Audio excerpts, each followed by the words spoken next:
আজকের খেলা 7 জন করে প্লেয়ার, গোলকিপার সহ। একটু মনোযোগ দেই। আমরা ফার্স্ট অফ অল আমরা যেটা এন্টারটেইনমেন্টের জন্য নিচ্ছি, এটা প্রতিযোগিতা অবশ্যই থাকবে। তার মানে এইরকম যাতে না হয় যাতে অন্য টিমের একজন প্লেয়ার ইনজুর্ড হয়ে তার লাইফে একটা কি হয়। এখন আপনি যদি ইনজুর্ড হন, আপনি যদি বাসায় বসে থাকেন, চাকরি করতে না পারেন, আপনার ফ্যামিলি কে দেখবে? সো আমরা অবশ্যই মাথায় রাখবো যাতে ওই ধরনের কোনো ইনজুর্ড আমাদের বিপক্ষ দলের প্লেয়ার না। এটা হচ্ছে ফার্স্ট, প্লিজ কাইন্ডলি সবাই এটা মাথায় রাখবেন।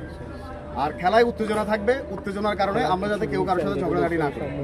এই টুর্নামেন্টটার আয়োজনের মেইন উদ্দেশ্য হচ্ছে যে একজনের সাথে আরেকজনের কি একটা বন্ডিং সৃষ্টি করা, ভাতৃত্ববোধের সৃষ্টি করা, পরিচয় সৃষ্টি করা।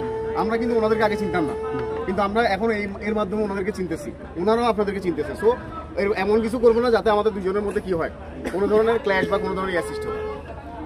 মাঠে কোনো ধরনের যদি কোনো কমপ্লেইন থাকে, অনলি ক্যাপ্টেন সেটা রেফারির কাছে বলবে। আজকের ম্যাচের রেফারি হচ্ছে আপনারা জানেন আরিফ ভাই হচ্ছে মেয়ার রেফারি, এবং সাইড রেফারি হিসেবে শাকিল ভাই থাকবে, আরেক সাইডে আমি থাকবো, এবং টোটাল ম্যাচের অ্যাডভাইজার বা হিসেবে আমিনুল ভাই মাঠে থাকবে।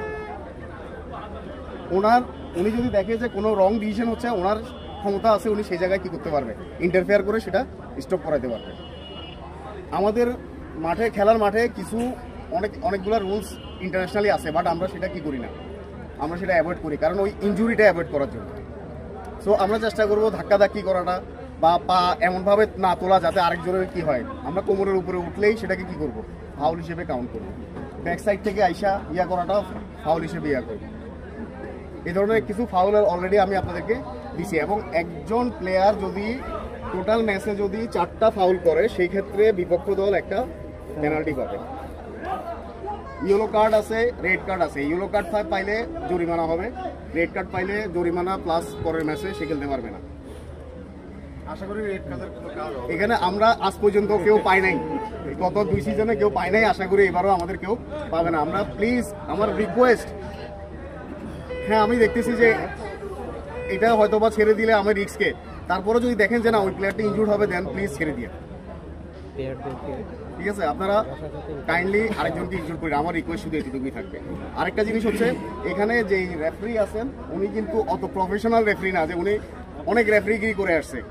উনি হচ্ছেন যে খেলে সেই হিসেবে উনি রুলস জানে এবং ওই হিসেবে করবে। সো ভুল ত্রুটি হইতে পারে, যেমন হ্যান্ডবলগুলা বা ইয়াগুলা এত দ্রুত হয় যে আসলে মাঠে এটা ক্যাচ করা যায় না। তো আপনাদের যদি আপত্তি থাকে, দেন ক্যাপ্টেন প্লিজ কাইন্ডলি ওনাকে রিকোয়েস্ট করবেন, বা আমাদের যে ম্যাচ অ্যাডভাইজার আছে ওনাকে জানাবেন যে আমার এখানে আপত্তি আছে, এটা